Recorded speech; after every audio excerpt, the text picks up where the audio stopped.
Okay, now all of you. So today we have a topic of history. That is, we are going to study about the partition of Bengal. Okay. So welcome all of you. This is Adarsh Vili on your channel Success Mantra by Adarsh Vili. And today we are going to study about the second phase of Indian national movement, and that is what? That is, what is the topic? Partition of Bengal. That is okay. So that is partition of Bengal. Okay, all of you. Yes, sir. So let's see that what partition of Bengal has in this chapter. What we have in this chapter. Now you see. Okay, pay attention, all of you. Okay, I hope that all of you understand the meaning of attention. So let's get started. Okay, so you can see that we are talking about the time of 1905. We are talking about the period of time that is 1905 to 1916. 1905 to 1916. We are talking about this period, and this is the period which came after we have in the previous chapters you have already read. आपने पिछले chapters में क्या पढ़ा हुआ है? आपने पढ़ा है formation of Indian National Congress, ये पढ़ा है। उसके बाद आपने पढ़ा है कि फॉर्मेशन तो इंडियन नेशनल कांग्रेस का हुआ ही था। उसके बाद क्या हुआ था कि देयर वाज अ डिवीजन, उसमें जो है एक तरीके से इंडियन नेशनल कांग्रेस जो थी वो दो पार्ट्स में डिवाइड हो गई थी, स्प्लिट हुआ था उसको हम लोग क्या बोलते हैं? The first phase of Indian National Congress, ठीक है, that is the phase of the moderates, ठीक है। फिर उसके बाद आया सेकंड फेज, उसको हम लोग क्या बोलते हैं? असर्टिव नेशनलिज्म, वो असर्टिव नेशनलिज्म कहलाता है, ठीक है। तो at that time we see that during all these periods when was the formation of Indian National Congress took place. Indian National Congress का फॉर्मेशन कब हुआ था? 1885 में हुआ था, Yes, sir. ठीक है। एम आई राइट? Yes, sir. तुम लोग को याद है the formation of the Indian National Congress? तब से लेके यहाँ तक 1905 बहुत कुछ बदल चुका है, ठीक है। We are at the second phase of the Indian national movement. यहाँ पे हम लोग बात कर रहे हैं सेकेंड फेज की। फर्स्ट फेज क्या था? Formation of Indian National Congress. फिर इंडियन नेशनल कांग्रेस में बहुत सारे चेंजेस होते गए।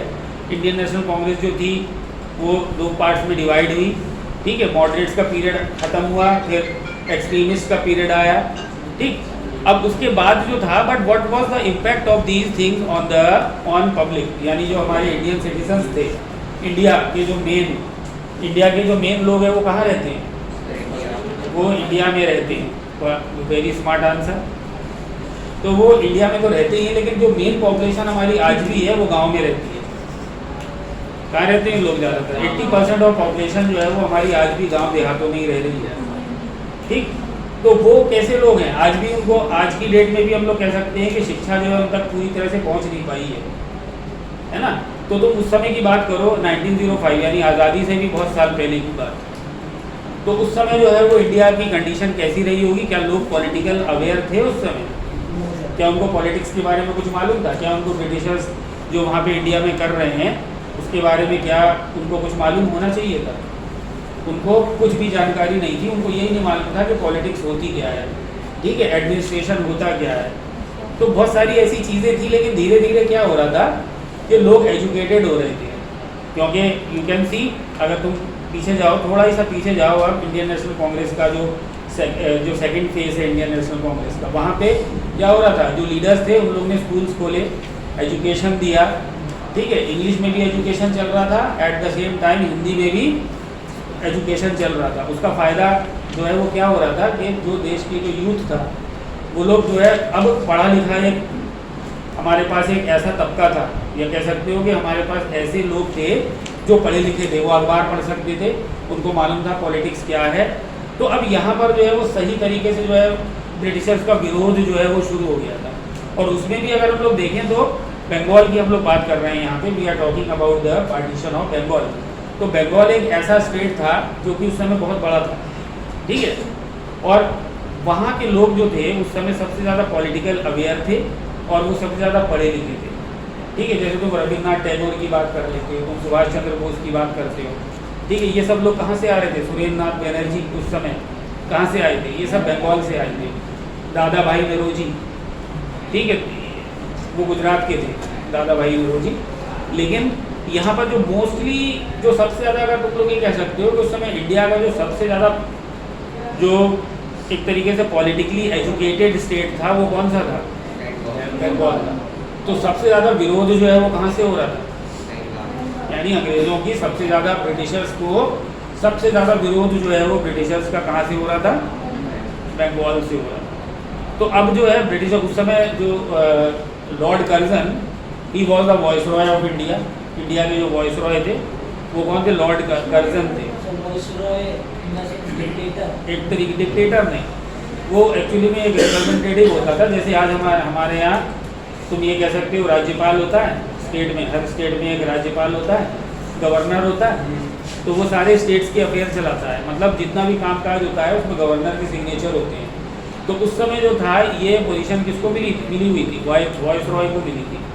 और अगर तुम लोग और पहले चले जाओ, the first war of independence चले जाओ, तो उस समय जो था ऐसा नहीं था। बाद में जो रूल था वो ब्रिटिश की जो क्वीन थी, ठीक है, उसके डायरेक्ट क्राउन के अंडर में आ गया था। और उन्होंने जो था वो क्या किया था? ईस्ट इंडिया कंपनी से उसको वापस ले लिया था रूल को। अब ईस्ट इंडिया कंपनी जो थी वो रूलर नहीं थी, रूलर अब कौन थे?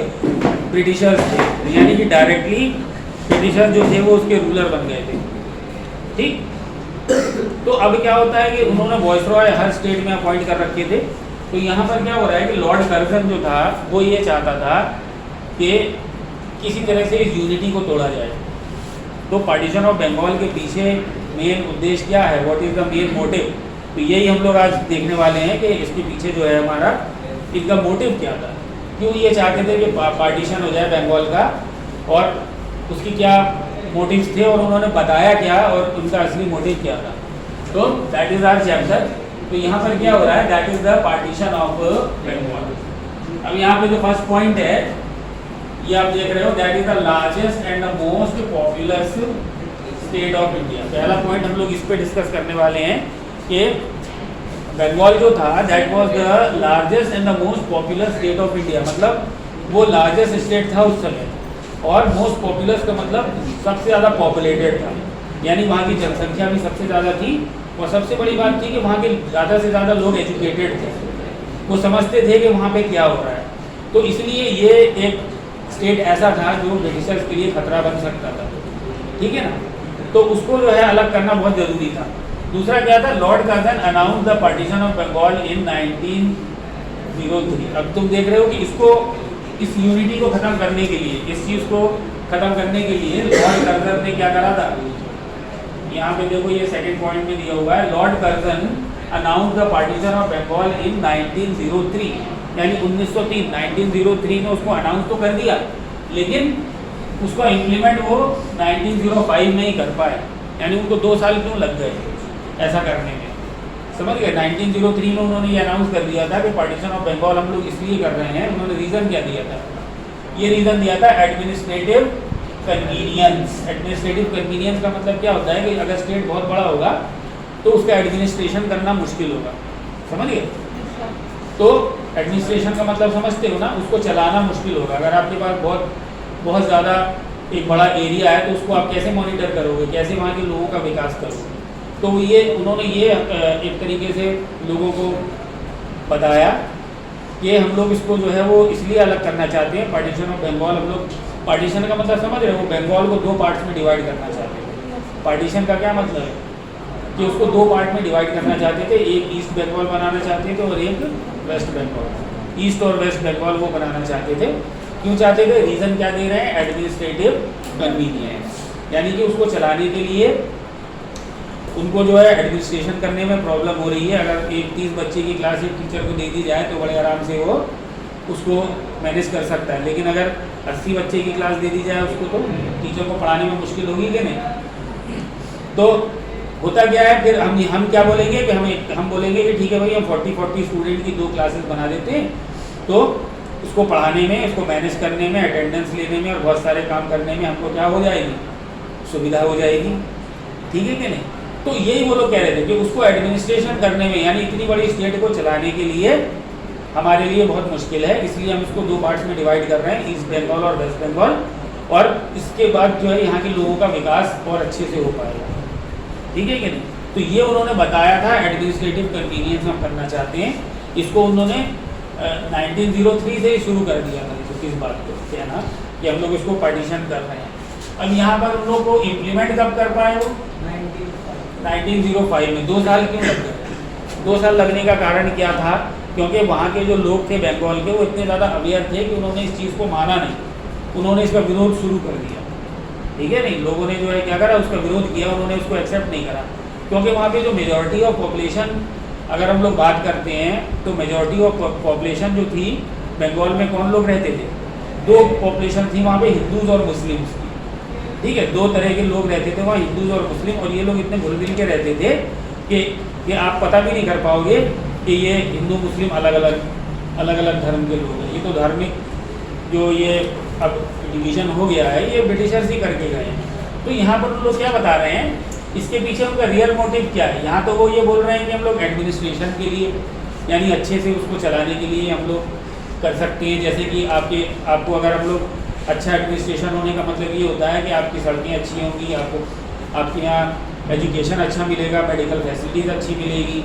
ठीक है, तमाम चीज़ें स्वास्थ्य से संबंधित, परिवहन से संबंधित और एजुकेशन से रिलेटेड, यानी पढ़ाई से संबंधित और भी बहुत सारी चीज़ें हैं जो कि लोगों को सुविधाएं जो है वो ज़्यादा से ज़्यादा मिल पाएंगी। कब मिल पाएंगी? जब हम लोग क्या करेंगे, इसको एडमिनिस्ट्रेशन में हमें कन्वीनियंस हो जाएगी। तो ये एक रीज़न है, लेकिन इसका रियल मोटिव क्या है, इसका रियल मोटिव समझना बहुत ज़रूरी है। इस पार्टीशन का जो रियल मोटिव है ये हमारे लिए बहुत इंपॉर्टेंट है कि इसका रियल मोटिव क्या था, वो ऐसा क्यों करना चाहते थे। तो ऐसा इसलिए करना चाहते थे, उसका जो सबसे पहली चीज़ है वो थी यूनिटी। यूनिटी किसकी? हिंदूज एंड मुस्लिम।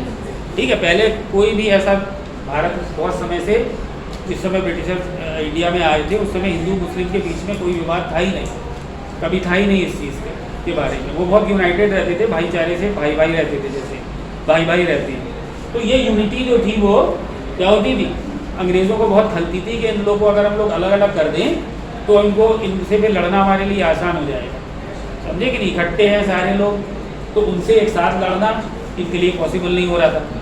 तो इसलिए उन्होंने कहा कि हम इन दोनों कम्युनिटीज़ को अगर अलग अलग कर दें, क्योंकि डिफरेंस तो उसमें है ही, अब अगर हम लोग यही चीज़ों को अलग कर दें तो क्या होगा कि इनसे हमें लड़ना मुश्किल नहीं होगा, इनसे हम आराम से जीत जाएंगे। एक को बस आपस में ही लड़वा दो, उन दोनों कुछ नहीं करना।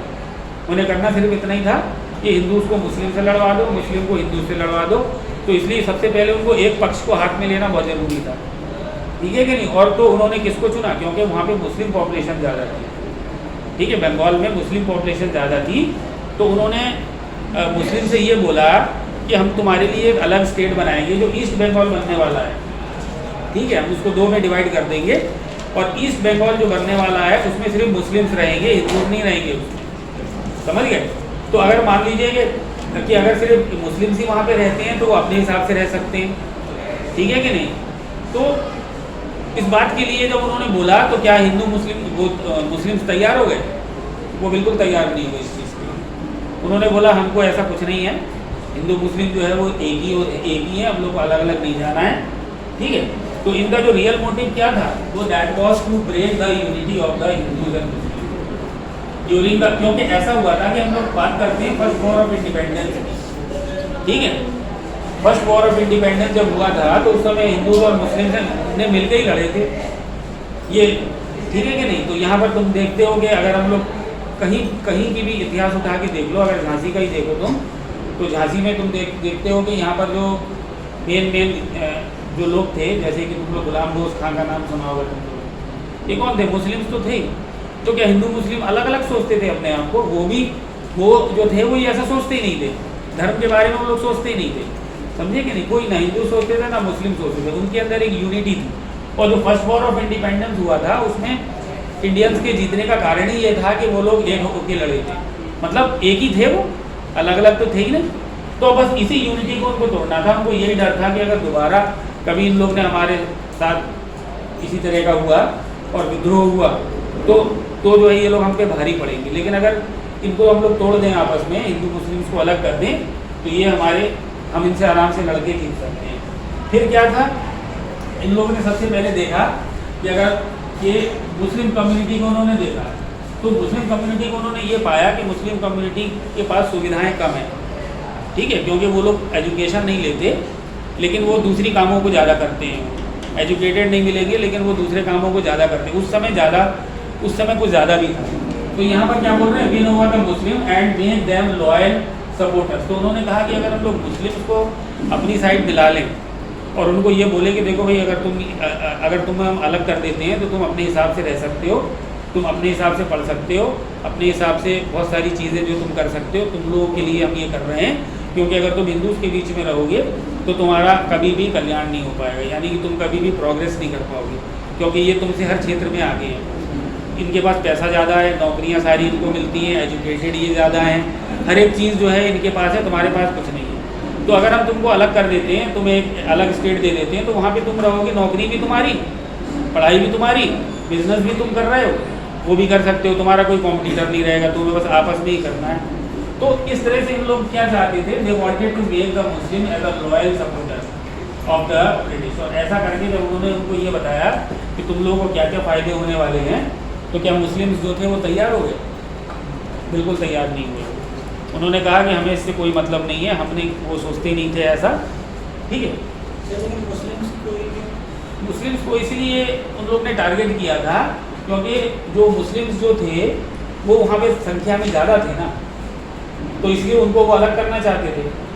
और उनको जो है वो एक दूसरा कारण ये भी था कि उनको एजुकेटेड कम थे, ठीक है। वो जो थे वो इस्लामिक एजुकेशन लेते थे, वो मदरसे में जाके पढ़ते थे, वो मॉडर्न एजुकेशन लेते नहीं थे, ठीक है कि नहीं।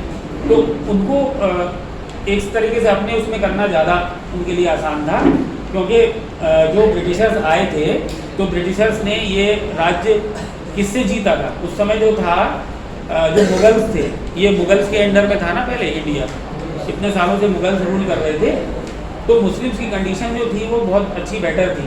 लेकिन ब्रिटिशर्स के आने के बाद मुस्लिम्स की कंडीशन जो थी वो कैसी होती गई थी, थोड़ी नीचे होती चली गई थी, ठीक है।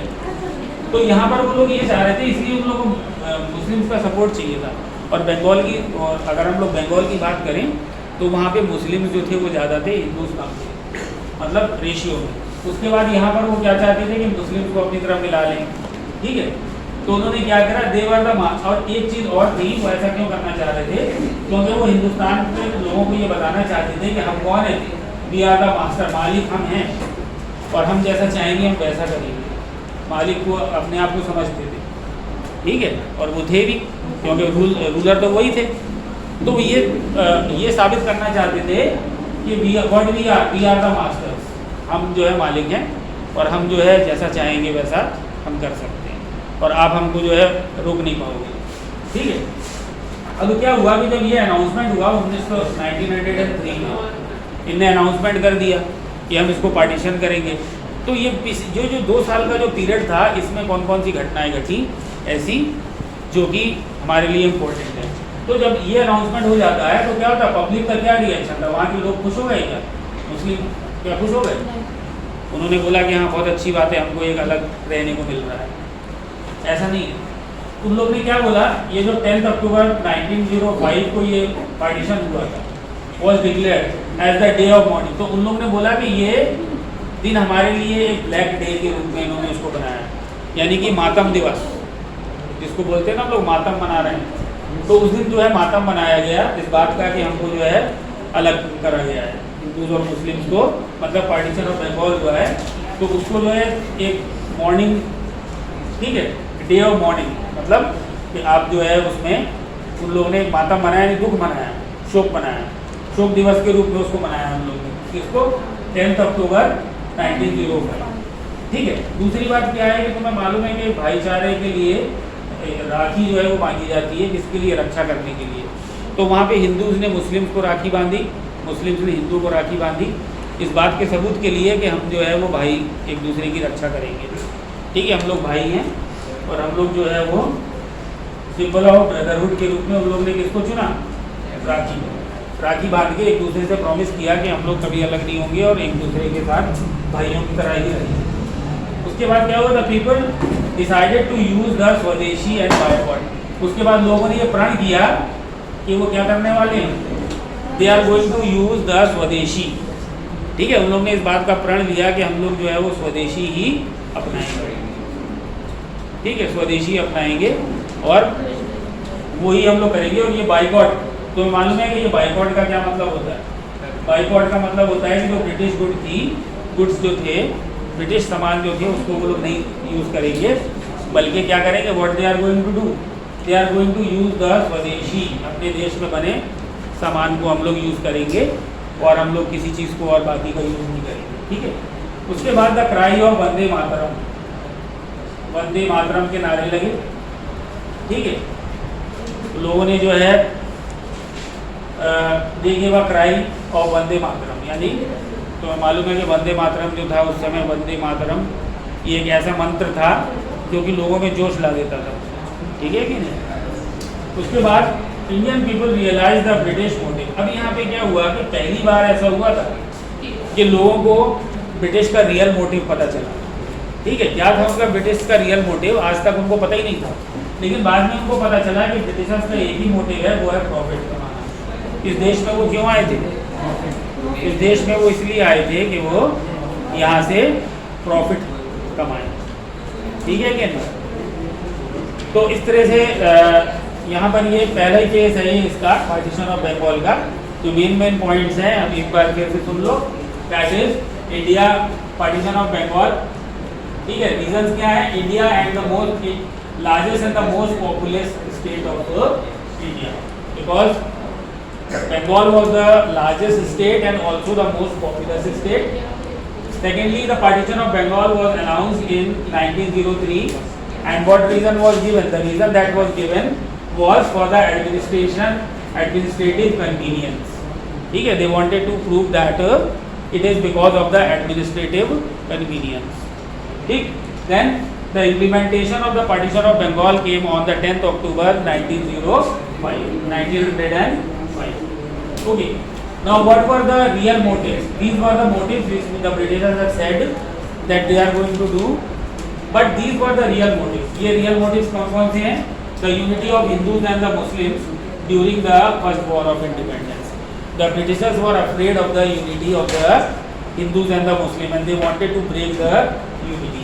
Second, they wanted to win over the Muslims and make them their loyal supporters. Secondly, you see that they wanted to win the confidence of the Muslims, because in Bengal the population of the Muslims were more, so they wanted to give them a separate state in the name of partition. Okay, where only the Muslims will live, East Bengal. फिर क्या to show the British were the masters, and they also wanted to show that the Britishers were the masters.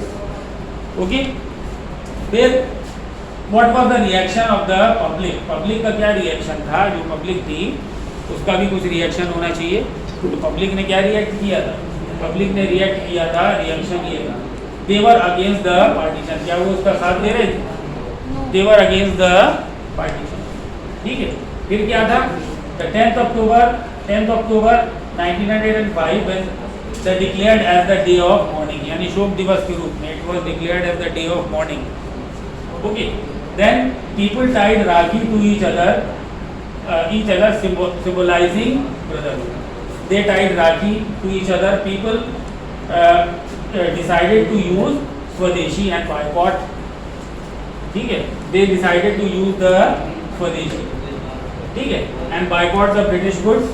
They gave the cry of Vande Mataram, and Indian people realized the British motive.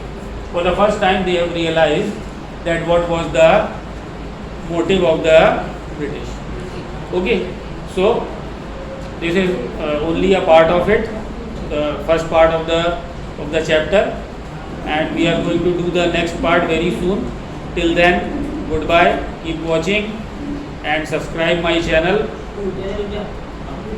Success Mantra by Adarsh Giri. This is Adarsh Giri signing off.